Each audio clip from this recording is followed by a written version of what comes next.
한 주간 동안 주님의 은혜 가운데 평안하셨습니까? 네. 이번 주는 굉장히 높은 습도로 인해서 많은 어려움을 겪었으리라 생각이 듭니다. 특별히 이렇게 무더운 습한 기운의 날씨를 잘 견디시고 올 여름 한 해 몸 건강 관리 잘 하셔서 하나님께 영광 돌리시는 저와 여러분 모두가 되기를 기도드립니다. 예수 그리스도의 재림을 맞이하는 우리의 자세의 그 두 번째 시간입니다. 그래서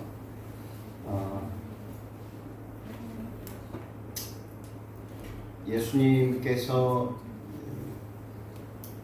재림하시겠다고 분명히 우리들에게 약속을 하셨고, 그 약속의 지체가 우리 입장에서는 지체인 것처럼 계속 이렇게 여겨지고 있는 시대에 살아가고 있으며, 반면 이 시대를 바라볼 때 역사의 마지막 그 순간을 살아가고 있다라는 것을 몸소 체감하며 그렇게 예수님의 재림을 준비하기 위하여 맞이하기 위하여 준비하고 있습니다.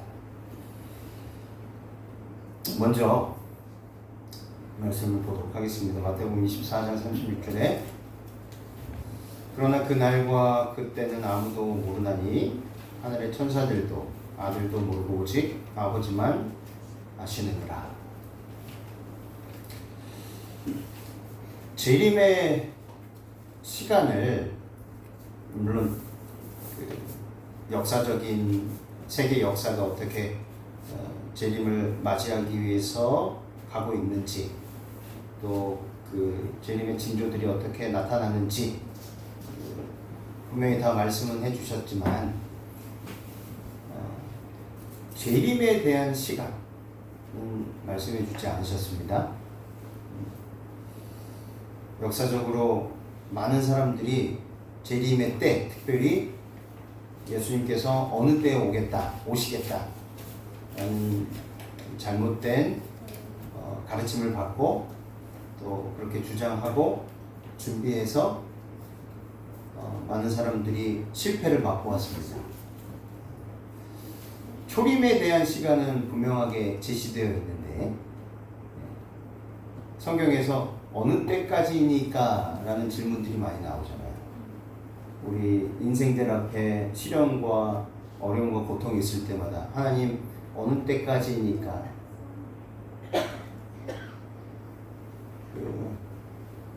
그 어느 때까지니까에서 그 질문에 시간적인 대답을 말씀해 준 곳이 한 군데 있습니다. 다니엘서 9장이죠. 2300주야. 다니엘서 8장 14절을 통해서 2300주야의 예언을 다니엘에게 주셨고, 그 다니엘이 그 해석을 알지 못해서 밤낮 고민하였고, 가브리엘 천사를 통해서 9장에서 그 2300주야에 대한 그 해석을 해주셨습니다. 그때 그 다니엘을 통해서 주신 정확한 시간적 예언은 어느 때까지니까라는 질문의 시간적 예언은 그곳 외에는 없습니다. 그래서 초림에 대한, 예수님께서 이 땅에 오심에 대한 시간적 예언은 분명히 우리가 2300주야의 예언을 통해서 잘 익히 알고 있는데, 재림의 시간도 알고 싶지 않습니다. 인간적인 마음에.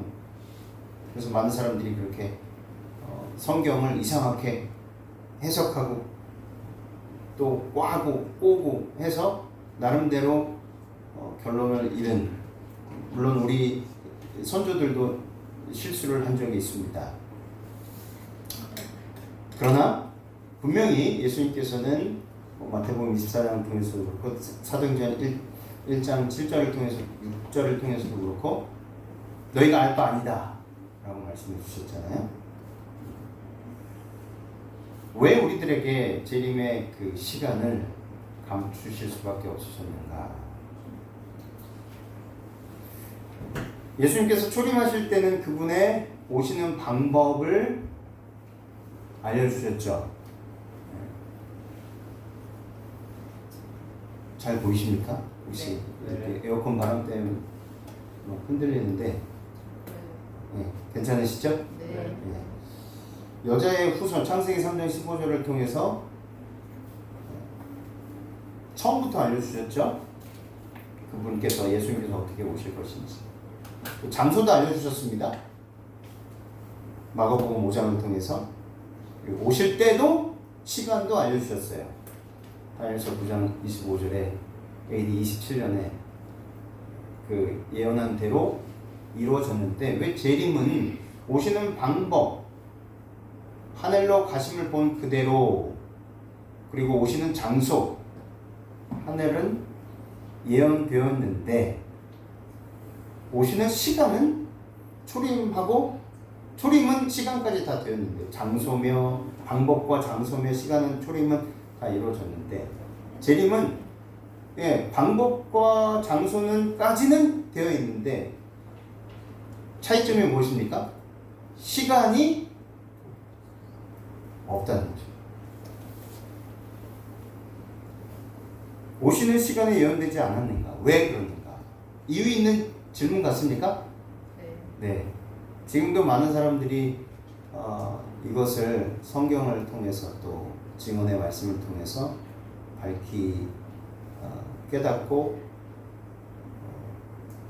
어떤 사람들은 특별히 이제 거짓 선지자들은 본인이 예수 그리스도이시다 라고 주장하면서 이렇게 나타나는 사람들도 있고 또 어떤 사람들은 재림의 그때 시간을 2000 몇 년 몇 월 며칠 이렇게까지 적용을 시켜서 사람들에게 미혹시키고 있습니다.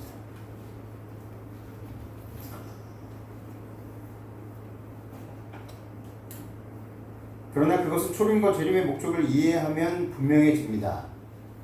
왜 예수님께서 재림하시는 그 시간을 우리들에게 알려주실 수 없는지. 예수님께서 정말 모르신다고 말씀하신 게 아니라는 것을 우리는 다 알고 있습니다. 인간의 모습을 쓰시고 인간의 그 한계를 입으시고 인간의 입장에서 인간의 모본이 되시기 위해서 그렇게 설명하신 것입니다. 초림은 죄인을 구하기 위해 오시는 것이었습니다. 그래서 모든 사람들에게 정확하게 알리실 필요가 있었죠. 회개를 하든 안 하든 하나님을 믿든 안 믿든 그러나 재림은 준비된 백성들을 데리러 오시는 것이기 때문에 알릴 수 없다는 거죠. 왜 그럴까? 물론 백성들이 어떻게 준비되었는지를 심판하는 것은 전적으로 하나님의 권한입니다. 그런 의미에서 주님은 때와 기한은 아버지께서 자기의 권한에 두셨으니 너희가 알 바가 아니다. 7절입니다. 정정하겠습니다. 6절이 아니라 사도행전 1장 7절에 이렇게 말씀하셨죠. 재림의 시간을 알려주지 않는 이유 3가지. 첫 번째는 재림이 너무 먼 장래에 있을 것을 알면 뭐하기 때문이에요?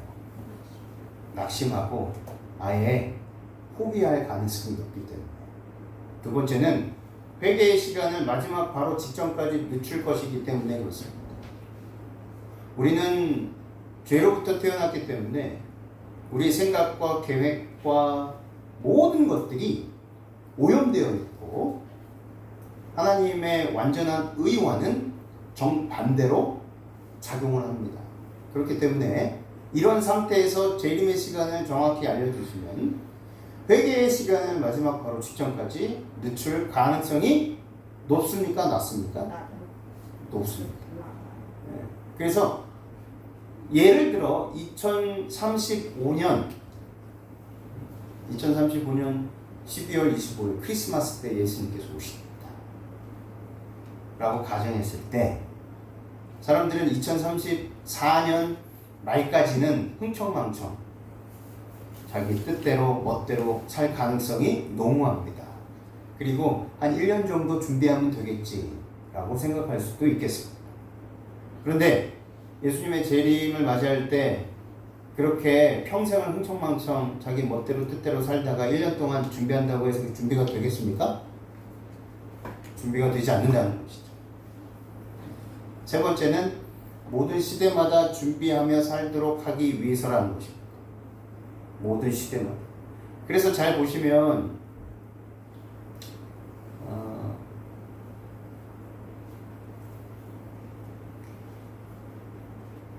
마태복음 24장의 악한 종의 비유에서나 또 열처녀의 비유에서 보시면 재림의 지체에 둘 다 재림의 지체 그 주인이 더디 오심으로 인해서 그 악한 종이 악한 행동을 할 수밖에 없었다. 주인이 더디 옴으로 인해서 미련한 다섯 처녀가 슬기로운 다섯 처녀에게 있는 기름을 준비할 수 없었다. 그건 다 핑계이죠. 그리고 그들의 입장에서 주인이 지체하고 더디온다는 것이지 그 성경절에서 주인이 더디오겠다라는 설명이 없습니다. 언제 오겠다라는 설명도 없어요. 그렇기 때문에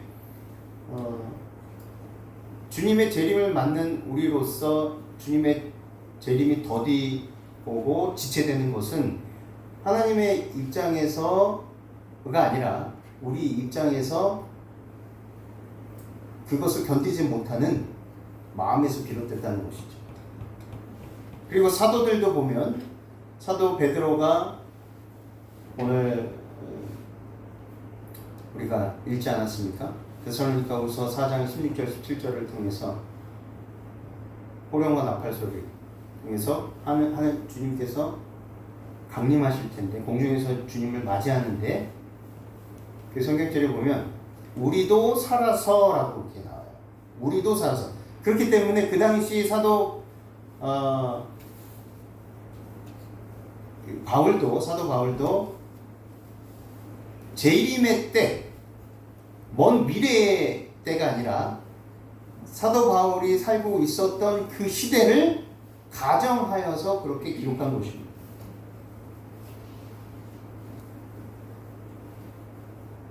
야고보서는 어떻습니까? 야고보서 5장에 야고보서는 이렇게 이야기합니다. 주의 강림이 가까웠다. 사도 베드로는 어떻게 이야기했습니까? 마지막 때가 가까웠다.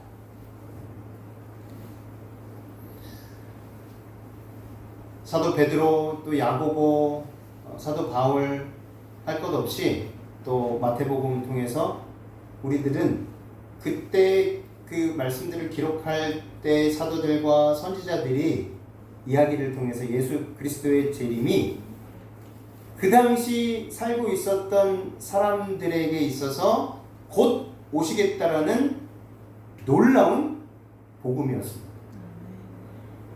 마찬가지로 예수 그리스도의 지체와 더디오심은 우리가 만들어 놓은 것이지 예수님께서 그렇게 하신 게 아니라는 것입니다. 먼저 그것을 이해하시고 예수 그리스도의 재림을 맞이하는 우리의 자세가 어떠해야 될지를 다시 한번 확인하시는 귀한 시간 되기를 주님의 이름으로 기도드립니다. 재림의 시간을 알려주지 않는 이유 세 가지, 아마 이 부분은 이해하실 거라고 생각을 합니다. 그렇다면 먼저 오늘 또 다음 시간에도 이어서 이 주제를 여러 번 시리즈로 나눠서 말씀을 드려야 하는데요. 이제 두 번째 시간으로 심판에 관해서, 예수님의 재림이 있을 때는 반드시 무엇이 필요합니까? 심판이 필요합니다. 그 심판에 관해서 알고 있는 부분이지만 다시 한번 성경 말씀을 통해서 확인하도록 하겠습니다. 다니엘서 7장 25절에 그가 장차 말로 지극히 높으신 자를 대적하며 또 지극히 높으신 자의 성도를 괴롭게 할 것이며 그가 또 때와 법을 변개코자 할 것이며 성도는 그의 손에 붙임바 되어 한 때와 두 때와 반 때를 지내리라. 너무도 잘 아는 말씀이시죠? 예수님의 재림이 임박하다는 세 가지 징조를 우리들은 이 시대를 살아가면서 확인할 수 있습니다. 첫 번째는 온 세계의 복음입니다. 마태복음 24장 14절에 이 천국 복음이 모든 민족에게 증거되기 위하여 온 세상에 전파되리니 그제야 끝이 오겠다라고 했어요.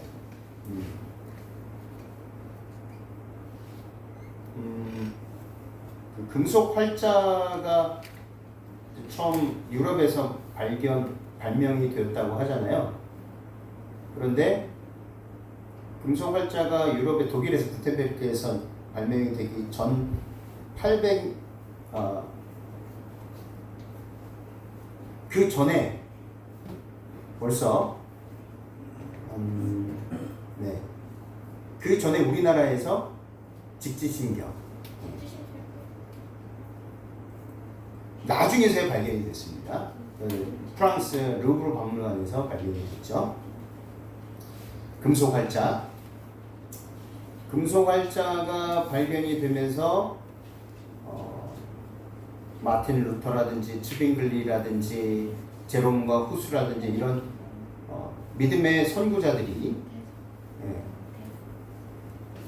화영장에 이슬이 되었고, 그리고 그들의 그들이 복음을 받고 믿음으로 말미암는 의를 주창함으로 인해서 예수 그리스도의 재림이 금속 활자의 발전으로 또 발견으로 발명으로 많은 세계에 보급이 되었습니다. 근데 지금은 어떻습니까? 1400년경에 그런 금속 활자의 발견으로 인해서 복음의 씨앗이 전 세계적으로 급속도로 이제 전해질 때 지금은 그거의 몇십 배의 빠른 속도로 전파됩니까? 전화기 하나로 복음이 급속도로 발전하는 시대에 살아가고 있습니다. 지구 반대편인 브라질 쪽에서도 카톡 하나면 바로 실시간으로 확인해 볼 수 있는 시대에 살아가고 있습니다. 이 천국 복음의 모든 민족에게 증거되기 위하여 온 세상에 전파될 수 있는 그런 그 토대가 이미 이루어져 있는 세상에 우리는 살아가고 있습니다. 전 세계가 1일 생활권에 있습니다. 그게 무슨 말입니까? 인터넷을 통해서, 전자메일을 통해서, 그리고 카카오톡과 SNS와 그 SNS를 통해서 전할 수도 있는 그런 시대를 살아가면서 우리들은 이 마태복음 24장 14절 그제야 끝이 오리라는 정말 마지막 시대의 재림의 그 코앞에 예수님의 재림이 코앞에 다가오고 있다는 것을 온 세계의 복음이 증거되고 있다는 이 사실을 보아 알 수 있다는 것입니다. 두 번째는 현대 강신술의 증거입니다.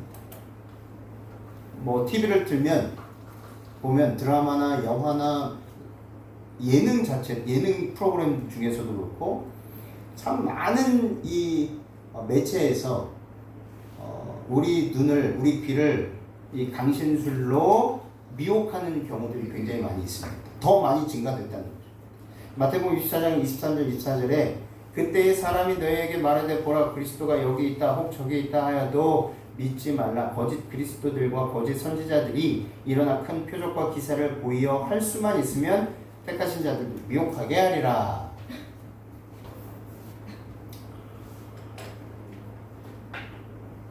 세 번째는 종교와 정치의 연합입니다. 종교 분리 반대의 일들이 오래전부터 일어나고 있습니다. 계시록 17장 1절 2절 3절에 또 7 대접을 가진 7 천사 중 하나가 와서 내게 말하여 가로되 이리 오라. 많은 물 위에 앉은 큰 음녀에 받을 심판을 내게 보이리라. 땅의 임금들도 그로 더불어 음행하였고 땅에 거하는 자들도 그 음행의 포도주에 취하였다 하고 곧 성령으로 나를 데리고 광야로 가니라. 내가 보니 여자의 붉은 빛 짐승을 탔는데 그 짐승의 몸에 참람된 이름들이 가득하고 7머리와 10뿔이 있으며. 잘 아시는 것처럼 짐승은 누구를 상징합니까? 교황을 상징합니다. 우상은 일요일. 하나님의 계명, 넷째 계명이 일요일로 완전히 이렇게 바뀌어버린 거짓 계명. 그것이 짐승의 우상입니다. 성경은 예수님의 재림 임박성을 어떻게 설명하고 있을까요? 우리가 오래전부터 이 예언의 말씀을 듣고 살아왔기 때문에 아주 명확하고 정확하게 다 잘 알고 계십니다.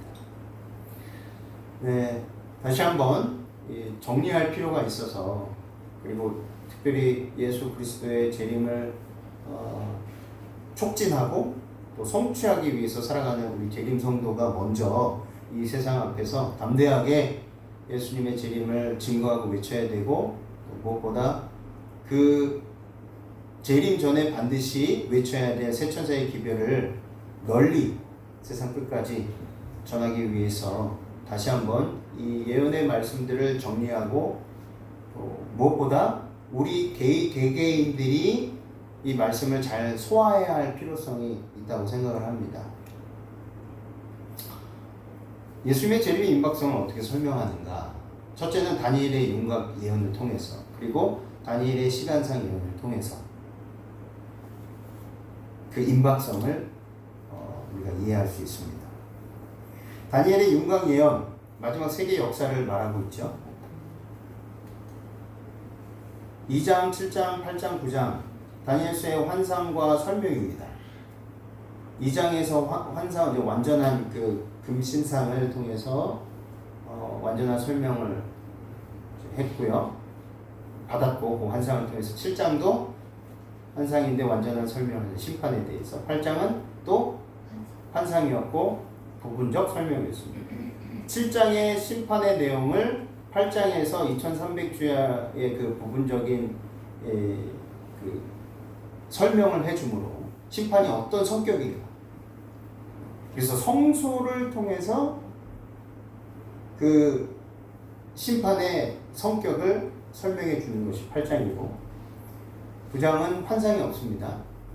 8장에 대한 명확하고 분명한 해설이 있습니다. 그래서 2장, 7장, 8장, 9장은 온 세상이, 이 세상이 어떻게 역사적으로 맞춰질 것인가, 그리고 맞춰지는 데 있어서 예수 그리스도의 재림 전 그 심판이 어떤 성격의 심판이다. 그리고 그 심판은 반드시 성소 기별을 통해서 이해할 수 있다.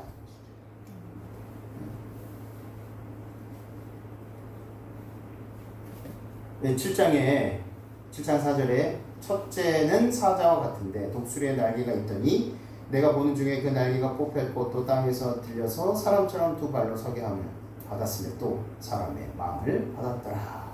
바다에서 나온 첫 번째 짐승을 7장에서는 이렇게 설명하고요. 두 번째 짐승은 곰이죠. 곰인데 입에 새 갈빗대가 물고 있는 이런 모습을 보고, 세 번째 짐승은 무엇입니까? 네, 표범이죠. 얼굴이 여러 개 달려있고 날개가 있는 그런 표범과 같은 것이 있는데, 등에는 새 날개가 넷이 있고 그 짐승에 또 머리 넷이 있으며 권세를 받아. 이게 세 번째 짐승. 바다에서 나온 네 번째 짐승은 아주 무섭고 놀라우며 매우 강하다 라고 표현되어 있습니다. 그리고 또 특이한 게 있는데, 쇠로 된 큰 이가 있어서 먹고 부서뜨리고 그 나머지를 발로 밟았으며 이 짐승은 저의 모든 짐승과 다르고 또 10뿔이 있더라. 특징입니다. 10뿔이 있더라.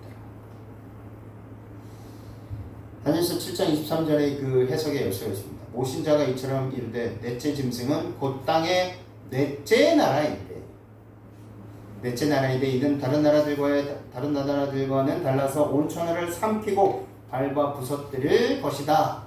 넷째 나라. 다니엘서 2장에서 나온 넷째 나라. 어떤 나라입니까? 첫째 짐승 사자는 우리가 아는 대로 바벨론입니다. 금머리. 그리고 둘째 나라는 메데와 페르시아, 은나라이고요. 세 번째는 놋배, 그리스, 헬라 나라입니다. 그리고 네 번째는 철다리, 무서운 짐승, 로마의 나라. 그리고 마지막 열국 시대는 무엇입니까? 철과 진흙, 발가락 섞여 있는 AD 476년부터 재림의 때까지 말씀하고 있습니다. 다니엘서 2장에는 이 철과 진흙 나라가 나오고 다니엘서 7장에는 요 네 번째 나라까지 나오면서 부가적으로 설명을 합니다.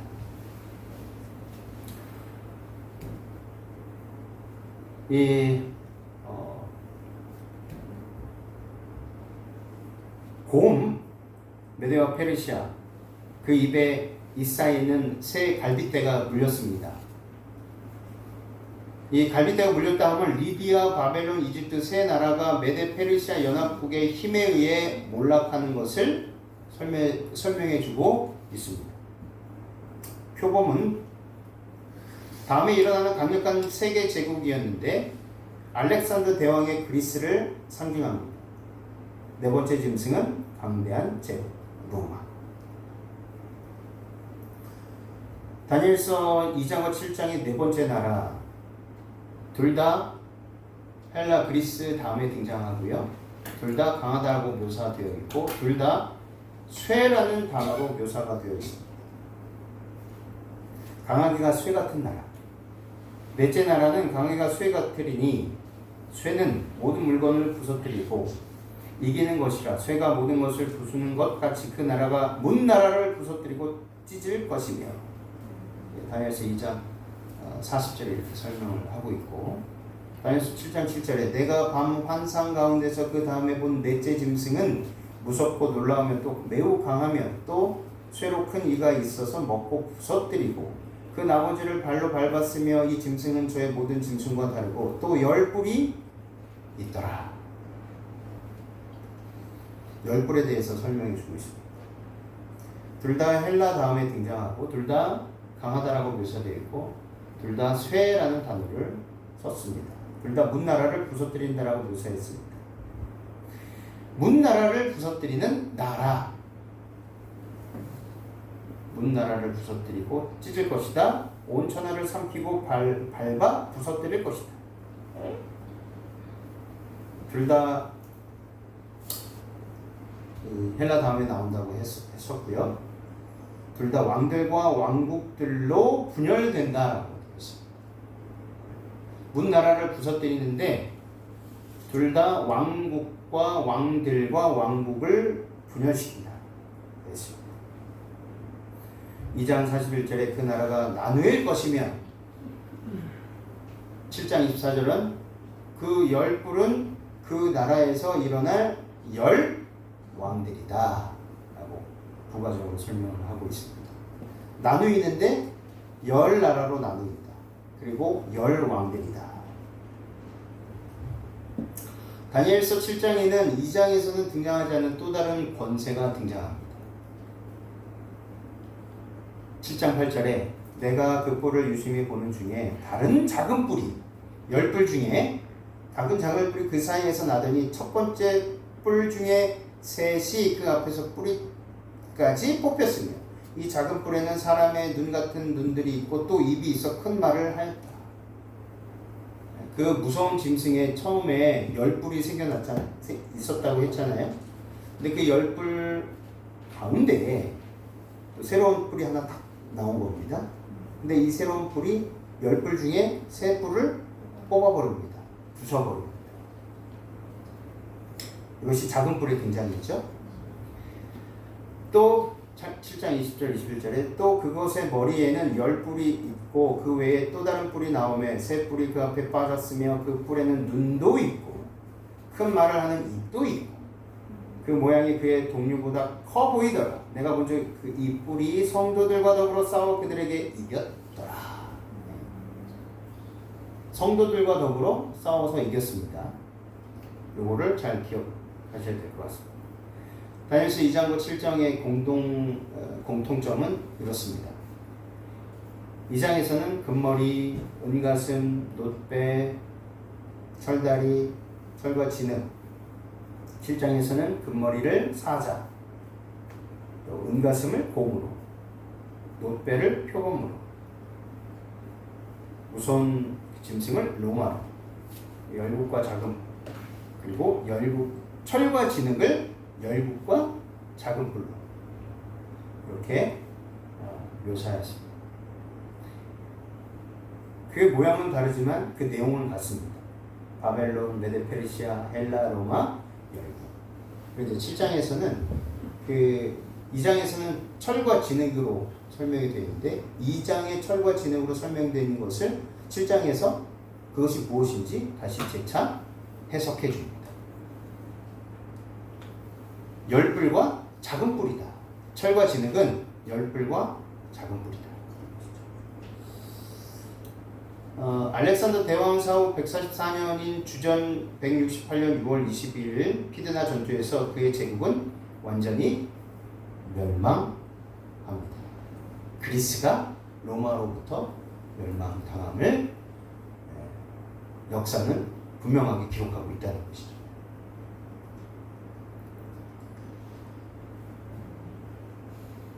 철로 된 이 로마 제국의 철같이 강한 군대와 정복력을 의미하는 것입니다.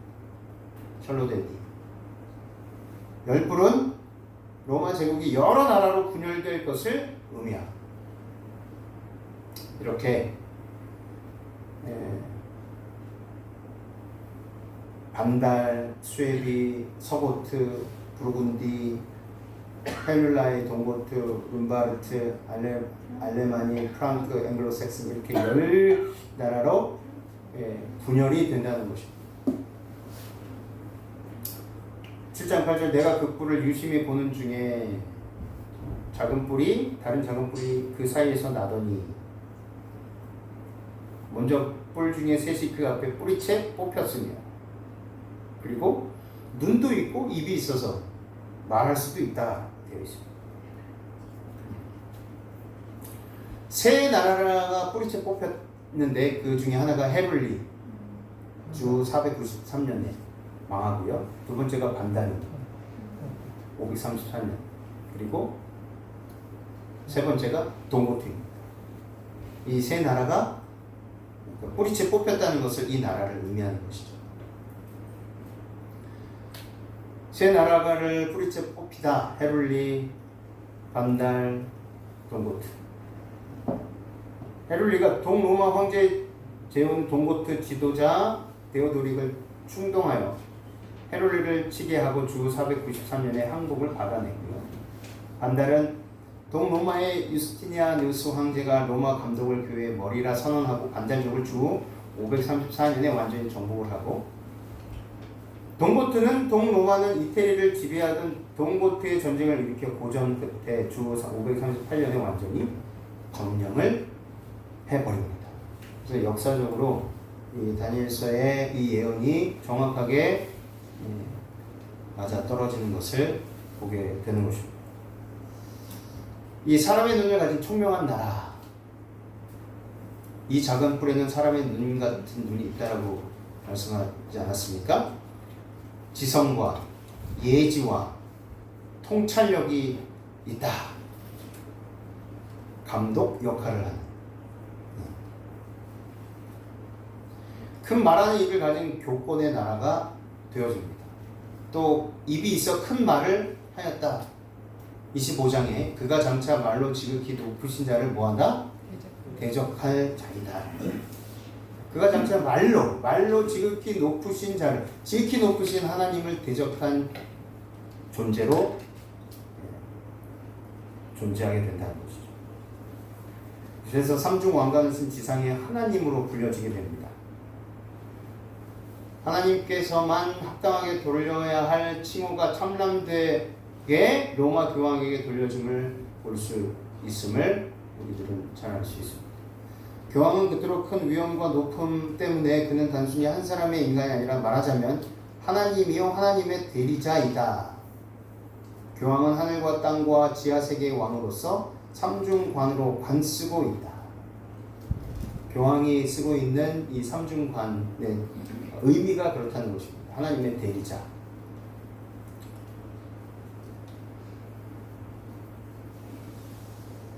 큰 말하는 일, 최고 권위. 교황은 그토록 큰 권위나 능력에 속하기 때문에 그는 하나님의 율법을 수정하거나 설명할 수 있다. 또 교황은 그토록 큰 위엄과 능력에 속했기 때문에 그리스도와 하나가 되어 동일한 심판을 구성할 수 있다. 그래서 교황이 행한 바는 무엇이든지 하나님의 입으로부터 바래진 것처럼 여김을 받는다. 예. 이 천주교에서 이렇게 설명하는 것입니다. 자기를 보여 하나님이라 칭하지요? 사도 바울의 예언. 데살로니가후서 2장 4절에 저는 대적하는 자라 범사에 일컫는 하나님이나 숭배함을 받는 자 위에 뛰어나 자존하여 하나님 성전에 앉아 자기를 보여 하나님이라 하느니라. 사도 요한의 예언. 계시록 13장 5절 6절에 또 짐승이 큰 말과 참람된 말하는 입을 받고, 짐승이 누구라고 했습니까? 교황. 짐승이 큰 말과 참남된 말을 하는 입을 받고 또 42달 일할 권세를 받으니라. 짐승이 입을 벌려 하나님을 향하여 회방하되 그의 이름과 그의 장막 곧 하늘에 거하는 자들을 회방하더라. 성도들을 대항하여 싸워 이기지요. 다니엘서 7장 29절 지극히 높으신 자의 성도를 괴롭게 할 것이다. 내가 본즉 이 뿔이 성도들과 더불어 싸워 이기었더라. 계시록 13장 5절 7절입니다. 무서운 고문과 핍박을 역사적으로 가했습니다. 그래서 교황권은 하나님을 대신하여 이단을 징치한다라는 명분으로 얼마나 많은 사람들을 특히 성도들을 고문하거나 죽였는지 모른다는 것입니다. 만일 교회가 어느 신자가 불신실하게 된다든지 이단에 빠져든다든지 혹은 어떤 다른 중대한 범죄를 저질렀을 경우 이러한 교인은 그가 의존되어 있는 교회의 권위에 의하여 벌을 받아야 할 것이고 교회는 신자들을 견책할 수 있는 권한뿐 아니라 교회가 타당하다고 생각하면 언제든지 외적인 형벌로서 고통을 줄 수 있고 세속적인 권력에 유리할 수 있다. 수많은 성도들을 화형에 처했습니다. 카톨릭 백과사전에서 종교재판소 8권에 이렇게 나오죠. 이단자로 정죄되면 행정을 맡은 시장이나 당국자들은 닷새 이내에 그를 나무에 달아 불태워 죽여야 하며 만약 당국자가 이를 지시대로 이행하지 않으면 그도 파문에 처해지고 이단자로 취급된다고 선언하기도 했다. 종교의 이름으로 이런 극악무도한 짓을 자행했다는 것입니다. 암흑시대입니다. 종교 암흑시대. 네, 이 그림은 나무에 목매다 죽인 것을 볼 수 있습니다. 스페인에서는요. 종교 재판에 의해 화형당한 사람이 31만 912명이었고 알비젠스인들의 대학살에서는 100만 명이 죽임을 당했고 네덜란드에서는 알비공의 지시에 의해 3만 6천 명이 사형당하였고 찰스 5세의 치아에서는 5만 명의 프랑스인과 독일 사람이 교수형과 산채로 매장당한 것이 역사적으로 기록되어 있습니다. 그래서 법왕 천하 그 시대에 그런 종교 암흑시대라고 이야기하지 않습니까? 그래서 무수한 개신교들의 학살 장면들이 역사적으로 아주 잘 남아 있다는 것입니다. 1572년 8월 24일 성 바돌롬의 제일에는 개신교도들인 위그노파를 일주일 내에 8,000명을 죽였고 그 2달 동안 전국으로 확산되어 8만 명이 이상 죽임을 당했다는 것입니다. 누구의 이름으로? 하나님의 이름으로. 이게 중요합니다. 종교의 힘을 빌려서 교황이 저지른 그 짐승으로 표상되는 교황이 저지른 이 어마무시한 일들이 일어났었다는 것입니다. 로마의 권위로 예수님을 처형했죠. 무력과 권위로 성도를 핍박했습니다. 구속의 경륜 1년표인 이때는 하나님께서 인류를 위한 구속의 경륜을 이루려는 정해진 시간을 의미하지 않습니까? 바로 작은 뿔이 이 계획이 정상적으로 진행하지 못하도록 배도하는 일에 앞장서서 방해하였습니다. 작은 뿔의 신원을 살펴보면 이렇습니다. 제국 로마 멸망 이후에 열국 가운데서 등장을 한다라고 이야기를 하였고 새 나라를 멸망시키고 등장합니다. 그리고 먼저 있던 자들과 다르고 다른 뿔들보다 더 커 보였다고 했고 눈과 입이 있다고 했습니다. 지극히 높으신 이를 말로 대적합니다. 성도들과 더불어 싸웁니다. 종교왕국 시대에. 그리고 무엇보다 중요한 때와 법을 고치고자 할 것이라고 되어 있습니다. 그리고 한 때와 두 때와 반때 동안 이 세력이 활동할 것이다 라고 다니엘서 7장 25절에 나와 있습니다. 법을 변개하려고 합니다. 때와 법을. 그가 장차 법을 변개고자 할 것이다. 교황에 의하여 변경된 하나님의 율법은 제7일 안식일을 일요일로 옮겨놓은 것입니다. 교황권이 법을 변경하였다는 자료들이 수없이 많이 있습니다. 배신자의 카톨릭 문답서에는 이렇게 되어 있습니다. 어느 날이 안식일입니까? 토요일이 안식일입니다. 그러니까 교황 천주교에서 이렇게 답을 한 것입니다. 그렇다면 우리는 왜 토요일 대신 일요일을 지킵니까? 로마 카톨릭 교회가 라오디게아 종교회의에서 그 존엄성을 토요일에서 어디로? 일요일로 옮겼기 때문이다. 자신들의 권위로. 성서기초교리에 침례교 요람의 증언에는 이렇게 되어 있습니다. 안식일을 거룩히 지키라는 명령은 전에도 있었고 지금도 있으나 일요일은 안식일이 아니다. 안식일이 주일의 일곱째 날에서 첫째 날로 옮겨진 것은 꽤 그럴듯하게 말할 수 있을 것이다. 이런 변경을 뒷받침하는 기록을 찾을 수 있을까? 신약에서는 없다. 절대로 없다. 물론 나는 일요일을 지키는 관습이 초대교회사의 종교적인 날로 도입된 것을 교부들의 글과 다른 자료들을 통해서 잘 알고 있다. 그러나 태양신의 이름을 따고 이 교회 낙인이 찍힌 이 날이 교황권 배교로 말미암아 채택되고 시인되었으며 신성한 유산으로 개신교회에 물려진 것은 얼마나 가련한 일인가. 침례교 요람의 증언에서도 이렇게 잘 나와 있습니다. 천주교 교리문답 다시 교회가 축일과 성일을 제정할 권세가 있는 것을 무엇으로 증명할 수 있는가? 답. 만일 교회가 이러한 성일을 제정할 권세가 없다면 현대 모든 종교가 찬성하는 바 일요일을 주일로 세울 수 없을 것이다. 다시 말하자면 제7일 안식일 대신 성경상 아무 근거 없는 7일 중 첫날을 지키도록 변경하지 못하였을 것이다. 그러니 자신들의 권한으로 천주교의 그 권한으로 이렇게 바꿨다라고 말하는 거죠. 대형 백과사전 일요일 조항에는 이렇게 되어 있습니다. 유세비우스에 의하면 일요일을 합당하게 준수하도록 법을 최초로 제정한 사람은 콘스탄틴인데 그는 전 로마 제국을 일요일을 규칙적으로 축하하라고 명령한 사람이다. 대형 백과사전에도 이렇게 잘 나와 있습니다. 그 역사학자, 유대인 역사학자 유세비우스에 의해서 이렇게 잘 기록되어 있습니다. 일요일 예배 역사적 배경은 어떤지 오늘은 여기까지 요 부분까지 하고 다음 시간에 여기서 하도록 하겠습니다.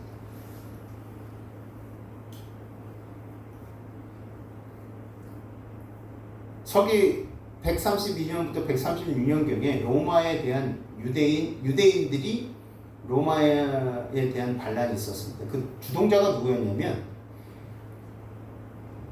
바르 코크바이, 발코케바라고 또 발음하기도 하는데 인터넷에 잘 바르코크바 치시면 아주 잘 나와 있습니다.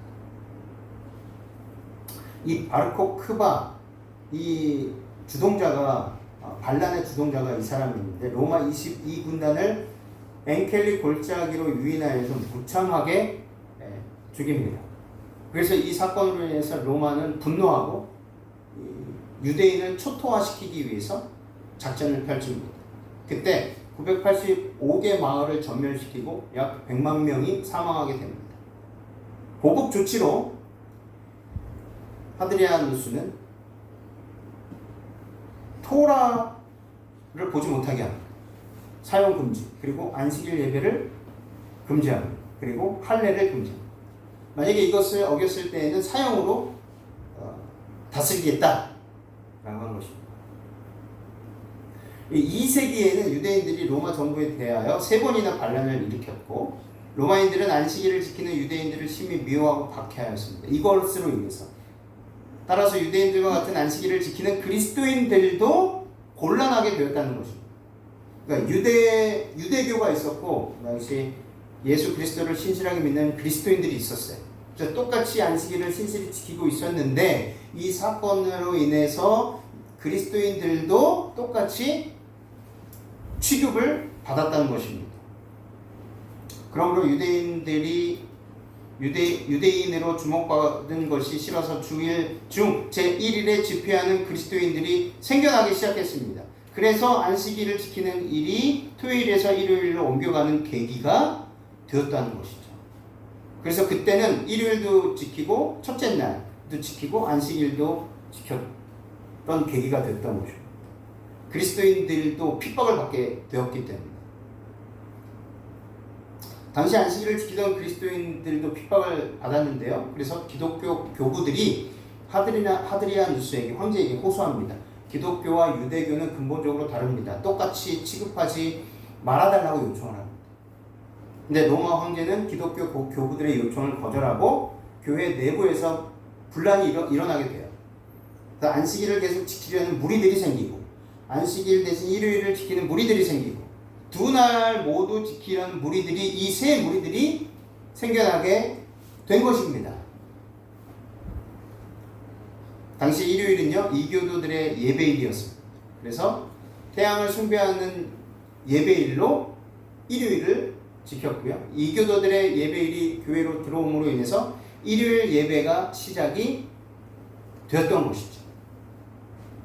서기 132년경에 일어났던 유대 반란 이전에는 일요일 예배에 대한 문서가 없고요.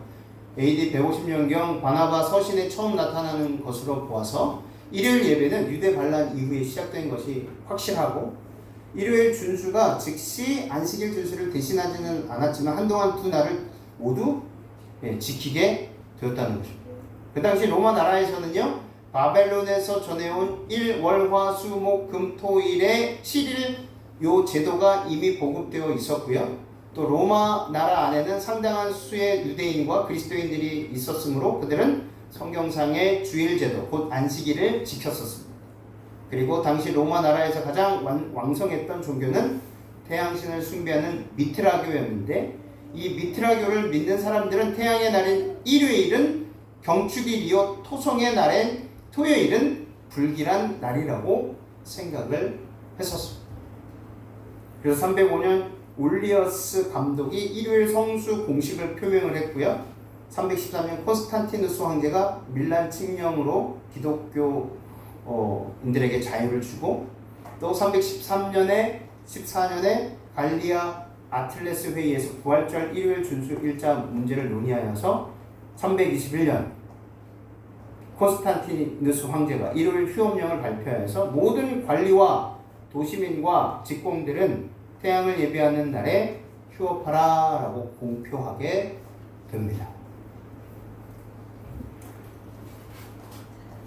그래서 콘스탄틴 황제 1월 휴업령이 AD 321년에 문서와 법으로 제정하게 되어서 그때부터 모든 사람들이, 그 나라 사람들은 일요일에 일을 하지 않고 또 매매를 하지 않고 예배를 드리는 날, 거짓 예배를 드리는 날로 날을 바뀌게 된 것입니다. 콘스탄틴 본인도 그리스도인으로 개종을 하였습니다. 네? 그 개종한 것이 명목상의 개종이었습니다. 존경할 만한 이 태양의 날에 모든 판사들과 도시에 사는 모든 사람들, 그리고 장사하는 사람들은 휴업하도록 하라. 그러나 농촌에 사는 사람들은 하늘이 마련해 주는 것들을 상실하지 않기 위하여 씨를 뿌리거나 포도나무를 재배함에 그토록 적합한 날이 없는 때가 자주 있으므로 적기를 놓쳐서는 안 되기 때문에 이 날 완전히 자유롭게 농경에 종사하도록 하라. 이렇게 콘스탄틴 황제가 명령했던 것입니다. 네. 다음 시간에 계속해서 예수 그리스도의 재림을 맞이하는 우리의 자세로서 어떤 마음가짐으로 살아야 되는지, 그리고 성경에 예언적으로 그 시간이 어떻게 정해졌는지. 그러나 재림은 정확한 시간을 알 수 없지만 그 재림을 맞이하기 위해서 우리 하나님께서 어떤 사고와 그리고 사건들을 일어날 것인지를 어떻게 알려주시는지, 그리고 무엇보다도 작은 뿔, 이 짐승이 어떻게 이 땅에 존재하고 또 이 짐승의 우상으로 인해서 하나님의 법이 훼손되고, 그리고 그 하나님의 법을 훼손된 하나님의 법을 깨닫지 못하는 사람들이 그것을 지킴으로 인해서 우상의 짐승에 경배하고 절함으로 이마에 또 그 표를 받음으로 완전한 멸망을 받게 되는지 계속해서 말씀을 통해서 살펴보도록 하겠습니다. 우리가 익히 알고 있는 부분이지만 다시 한번 이렇게 살펴보는 이유는 정말 때가 가까웠기 때문에, 그리고 재림의 때는 먼 미래에 있을 그런 사건이 아니라 우리 성경에 나와 있는 사도들도 언제나 그들이 살고 있었던 그 때를 재림의 때라고 늘 여기며 그렇게 말씀을 증거하며 살아왔습니다. 마찬가지로 우리가 언제 죽을지는 모르지만 죽기 전까지 이 시대 안에 예수 그리스도께서 오신다라는 확실한 그 믿음을 가지고 준비할 때, 그리고 그렇게 살아갈 때 예수님이 혹 500년 후에 혹 1000년 후에 오시더라도 반드시 우리는 그분의 재림의 때를 알려주시지 않는 목적과 이유를 분명히 알고 준비되어 있는 사람으로서 주님께서 우리를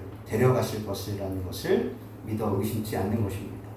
이것을 이 말씀을 잘 다시 확인하시고 연구하심으로 재림의 때를 잘 준비하신 저와 여러분들이 되시길 바라면서 오늘 말씀을 마치겠습니다.